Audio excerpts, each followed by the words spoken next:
नमस्कार दोस्तों। आज के इस एक्सप्लेनर में हम एक बहुत ही खूबसूरत और दिल को छू लेने वाली कहानी पर बात करने वाले हैं।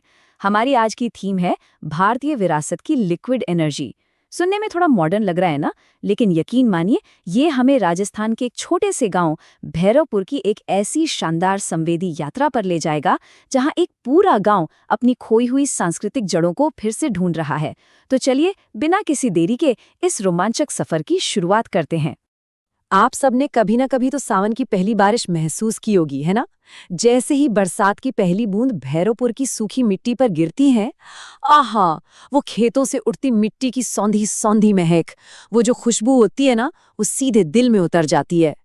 पर भैरवपुर में ये महक सिर्फ मौसम बदलने का इशारा नहीं थी, ये इस बात का भी संकेत था कि गांव में बदलाव की एक नई लहर, एक नई एनर्जी आने वाली है। भाग 1, सावन और बदलता हुआ गांव। तो हुआ यूं कि भैरवपुर में हर साल सावन में एक बहुत बड़ा सांस्कृतिक मेला लगता था। इस बार मेले की पूरी जिम्मेदारी मिली गांव के ही एक युवा लड़के अर्जुन को। अर्जुन वैसे तो शहर में पढ़ाई करता था, लेकिन उसकी जान बसती थी अपने गांव में। अब जब वो लौटा तो उसने एक अजीब सी चीज नोटिस की। गांव में एक गहरी सांस्कृतिक खाई बन चुकी थी।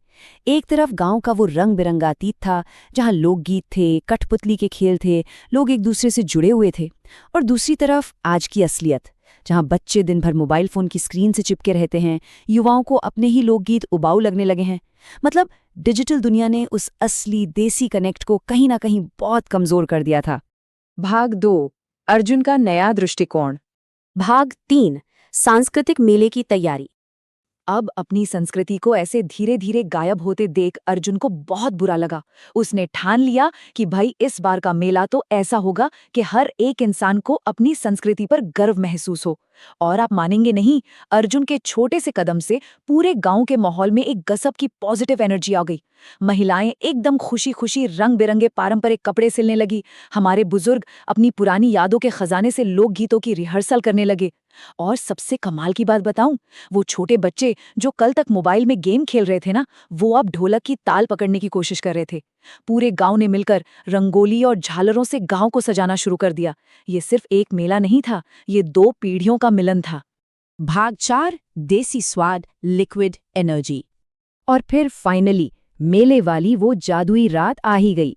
पूरा गांव रोशनी से जगमगा रहा था और हवा में उफ, गर्मा गर्म पकौड़ों और जलेबियों की खुशबू तैर रही थी। लेकिन इस सब के बीच एक खास स्टॉल ने सबका ध्यान अपनी तरफ खींचा।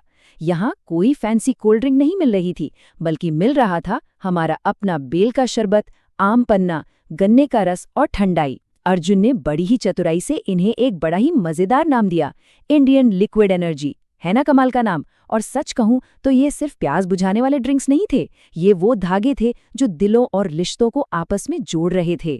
इंडियन लिक्विड एनर्जी सुनकर वहां खड़े सभी लोग जोर से हंस पड़े। लेकिन उसी हंसी मजाक के बीच गांव के एक बुजुर्ग ने बहुत ही भावुक होकर एक बात कही।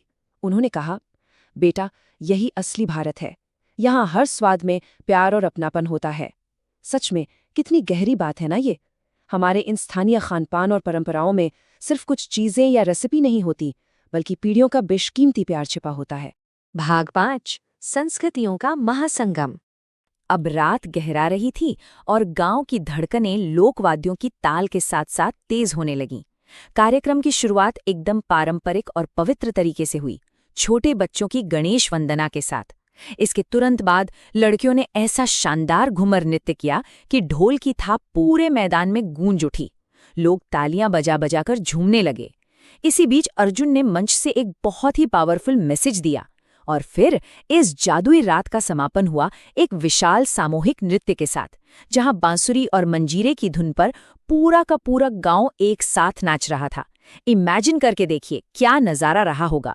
मैंने अभी अर्जुन के मैसेज का जिक्र किया ना, दरअसल मंच से अर्जुन ने जो कहा उसने सीधे सबके दिलों को छू लिया।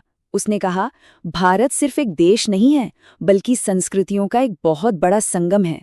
हमारी मिट्टी की खुशबू, हमारे त्योहार, हमारे ये लोकगीत और हमारे देसी स्वाद, बस यही तो हमारी असली पहचान है। सोचिए जरा, अगर हम इन जड़ों को ही छोड़ देंगे तो कहीं ना कहीं हम अपना असली वजूद, अपनी आइडेंटिटी ही खो देंगे।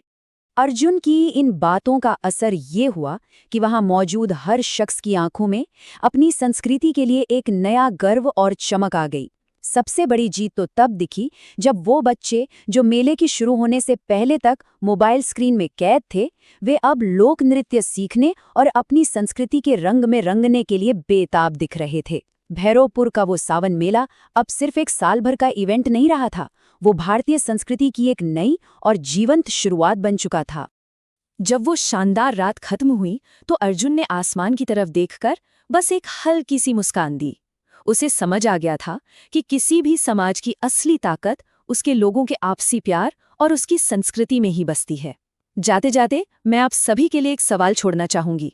जरा सोचिएगा, आपके लिए वे कौन सी खास परंपराएं, कौन से देसी स्वाद या कौन सी ध्वनियां हैं जो आपको अपनी जड़ों से मजबूती से जोड़े रखती हैं। आज के इस एक्सप्लेनर में बस इतना ही। अगर आपको हमारी ये कहानी और ये सांस्कृतिक सफर पसंद आया हो तो चैनल को लाइक, सब्सक्राइब और फॉलो करना बिल्कुल न भूलें, ताकि हम आगे भी ऐसी ही बेहतरीन चर्चाएं आप तक लाते रहें।